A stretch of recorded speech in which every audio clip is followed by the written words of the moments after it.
Jag heter Rune Dervall och det är ett stort nöje för mig att få lov att sitta här och presentera en intervju och ett specialprogram som jag har gjort tillsammans med och för Smokie. Smokie är alltså en engelsk grupp som bildades 1965 utav Terry Uttley. Terry Uttley är den man som jag kommer att intervjua, som du kommer att få höra ganska många roliga saker kring. Det var alltså Terry och Alan Silson och Chris Norman som bildade det här bandet 1965. De har bytt namn hur många gånger som helst. De kommer från Yorkshire. De började som The Yen och sen blev det The Sphinx, Essence och The Elizabethians och till Kindness. Men till slut så tyckte man att Smokie, det skulle vi heta. Alltså det var inte så där fruktansvärt populärt för därför du vet det här med smoke och röka på och hela det här köret. Det gjorde det att det var inte så lätt många gånger att bli spelade. Nåväl, deras allra första albumet kom 1974 och den megastora hitten som man kanske förknippar Smokie med är naturligtvis Living Next Door to Alice. I dagens uppställning så Norman han lämnade bandet och sen kom han i ny konstellation med Alan Barton, Martin Bullard och Steve Pinnell. 1995 så ersattes då Alan Barton utav Mike Craft eftersom Barton hade omkommit i en bilolycka i Frankfurt. Alltså med deras turnébuss, så det var ett jäkla elände med det ska jag säga. Men. Jag har i alla fall ett stora nöje att få lov att gå över till den här intervjun som är gjord på engelska och låta Terry Uttley börja med att presentera sig alldeles. Please introduce yourself. Hi, I'm Terry Uttley from Smokie. Swedish. No, I can say skull. I can say other things, but not those broadcast quality. But no, it's like a lot of people say to us wherever we go in the world. Well, you come here a lot, so why don't you speak some of our language? There's that many languages that I could be working for the United Nations as a linguist if I could do that. Yeah, well, we recorded a song in Chinese, and so we could. We try to reach our arms out to them and back, and they loved it. And the beauty of it was that we knew we got it right because the audience was singing with us in Chinese, so it was terrific. We also recorded one in If You Think You Know How to Love Me. We recorded that in Spanish also. What song was that that you made in Chinese? It was a traditional Chinese song. It was all about Chairman Mao. It was called Nan Li Wan, and it's a very famous song in China. And it was all about Chairman Mao sending troops and students to build houses and farms for the peasants. But you could never translate it back into English and make it sound not stupid. I have put your roof on now, so here are some flowers.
You've been traveling all around the world. Some countries where you haven't been playing.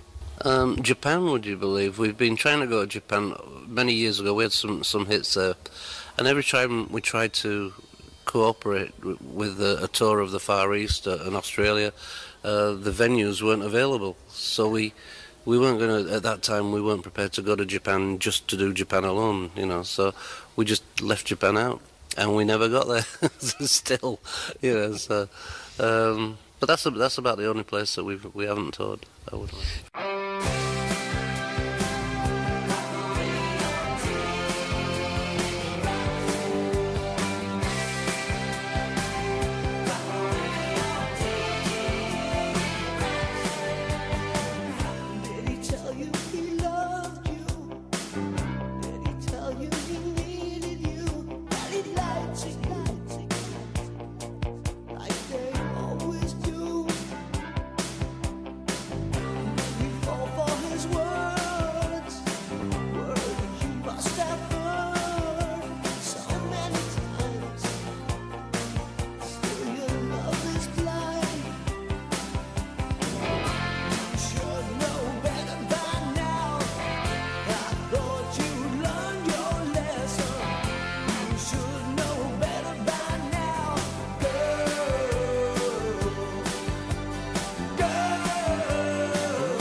Do you have any ideas how many times have you been in Sweden playing? I mean, I hope you've gone here to summer holidays as well, but for playing?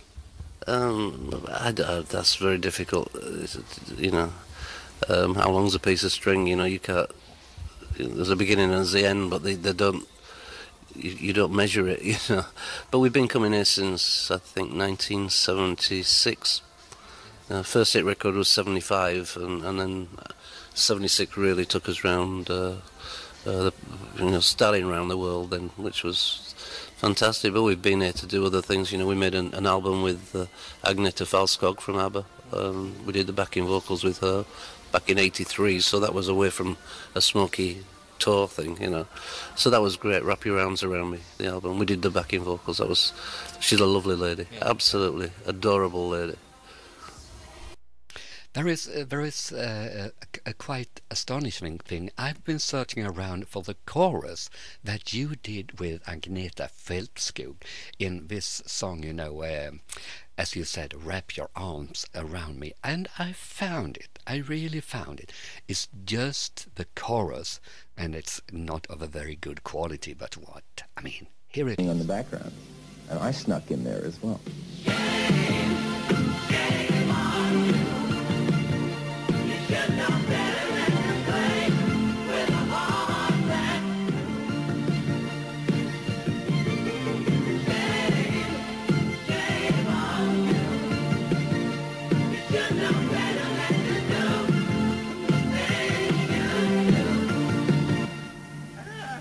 I think one of the nice things about doing a solo project is for both Frida and